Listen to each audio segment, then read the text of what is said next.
projeto polêmico que tramita aqui na Câmara quer obrigar a quem destruir o casamento pagar pensão alimentícia.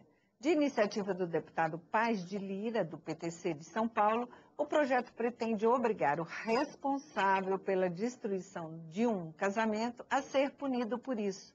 O deputado Paz de Lira está aqui com a gente e participa dessa edição do Palavra Aberta para explicar melhor o projeto.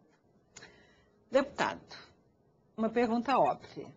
Está todo mundo se perguntando lá em casa, que está nos ouvindo. Por que o projeto? Alguém poderia dizer, será que o deputado Paz de Lira é diretamente interessado nele, né? Pode É esse ser. o motivo de sua pergunta. Não ser. sou diretamente interessado nele, estou casado muito bem há 31 anos e tenho 3 filhos maravilhosos. No entanto, eu tenho muita preocupação com a família, tenho muita preocupação com a preservação da família. E compete a um deputado federal estar atento a tudo que acontece no universo jurídico, social e político. Um dos problemas que afetam as famílias, efetivamente, é a ruptura, a destruição de casamentos, e nós estamos falando aqui de casamentos em termos civis, em termos do Código Civil, não estamos tratando de matéria religiosa. Ocorre que, frequentemente, a ruptura do casamento acontece por infidelidade ou por injúria. O Código Civil trata dessas matérias especialmente. E ele permite, nos casos de infidelidade e injúria, que haja um divórcio, uma separação até litigiosa. Nesses casos, frequentemente acontece um acordo judicial. A pessoa traída, a pessoa atingida, vilipendiada, embora possa demonstrar a culpa da outra, abre mão de demonstrar essa culpa nos autos, enquanto que a outra, para preservar a sua imagem, abre mão dos alimentos. Esse acordo é selado judicialmente, transita em julgado a sentença judicial. No entanto, por disposições do mesmo capítulo do Código Civil, acabam voltando frequentemente as pessoas culpadas, objetivamente culpadas naquela separação, ou seja, o cônjuge que praticou a infidelidade conjugal, voltam ao Poder Judiciário dizendo que necessitam de alimentos, porque senão morrerão de fome.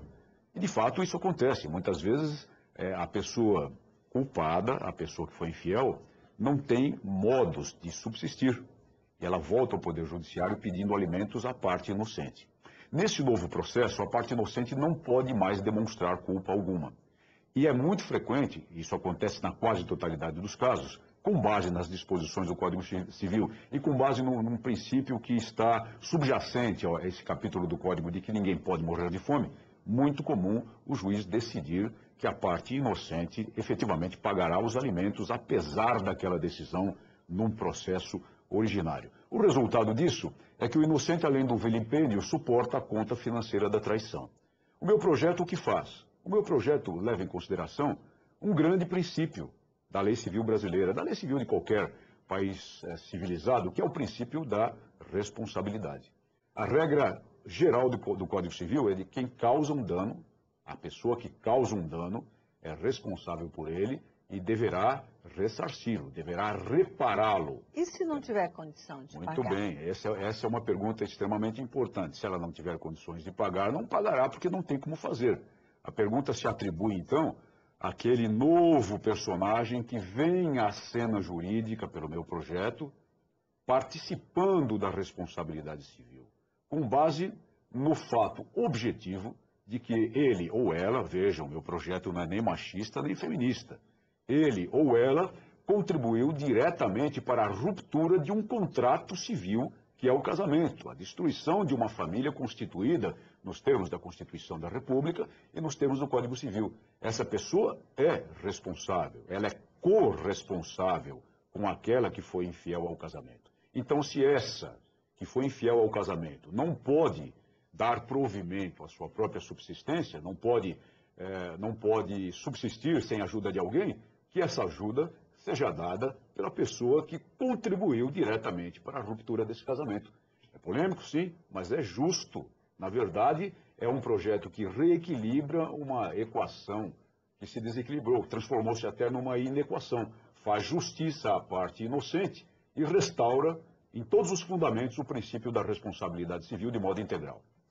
Deputado, o senhor tem ideia de números de casos na justiça que acontece isso? São muitos casos? Não, nós não fizemos estatística, mas é sabido, claro, que há muitos casos de ruptura do contrato matrimonial, dos laços matrimoniais, e nos termos da lei civil, por infidelidade. Por injúria é um pouco mais raro, mas por infidelidade o número de casos é importante e o número de divórcios, na verdade, aumenta no país. Por várias causas, mas frequentemente o motivo é a infidelidade. Um dos propósitos do projeto é fazer com que as pessoas reflitam. Muitos argumentam comigo, ora, quando a infidelidade acontece, frequentemente o casamento já estava destruído, já não havia mais liame espiritual entre as pessoas. Eu concordo, mas não podemos nos esquecer, sempre falando em termos de lei civil, não estamos tratando no âmbito religioso, de que o casamento é um contrato que impõe responsabilidades e deveres. Um dos deveres imposto por esse contrato é o dever da fidelidade. Antes de romper com esse dever, a pessoa deveria refletir e tomar a iniciativa de romper o vínculo antes de praticar a infidelidade.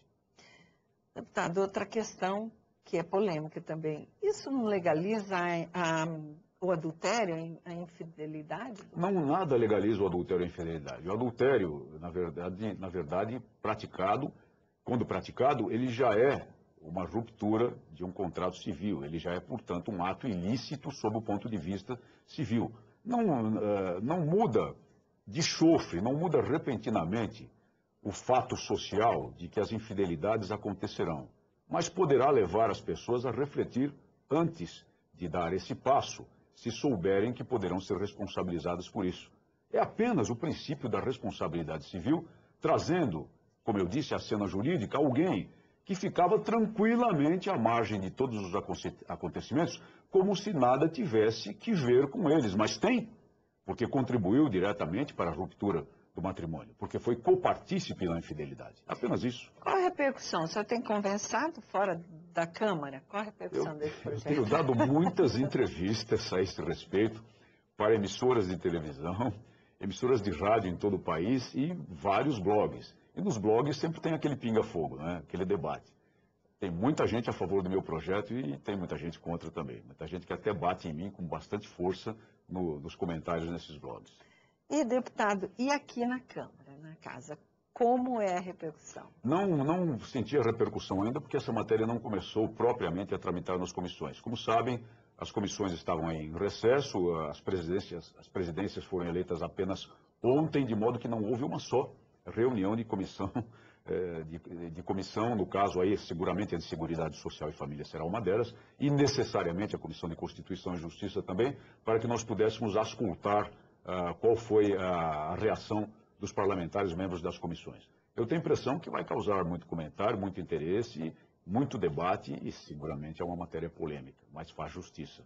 E, deputado, qual o caminho dele? O senhor acha que aprova ainda esse ano eleitoral? É muito difícil. É um ano difícil? É muito difícil, mesmo porque é uma grande novidade no cenário jurídico. No meio dos advogados, pelo menos lá no estado de São Paulo, o debate já está quente a respeito desse projeto.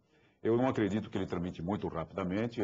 Há muitas matérias em tramitação nas comissões, pelo menos pela CCJ e pela Comissão de Seguridade Social e Família, essa matéria deverá tramitar. E também não estou preocupado com a velocidade de tramitação.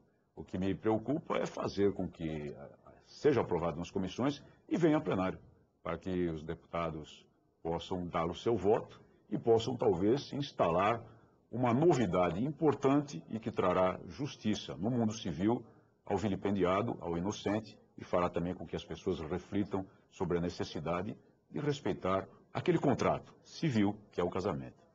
Deputado, nosso tempo está esgotado. Muito obrigada pela presença, pela discussão do assunto. Eu que agradeço pela oportunidade de esclarecer a população que nos assiste.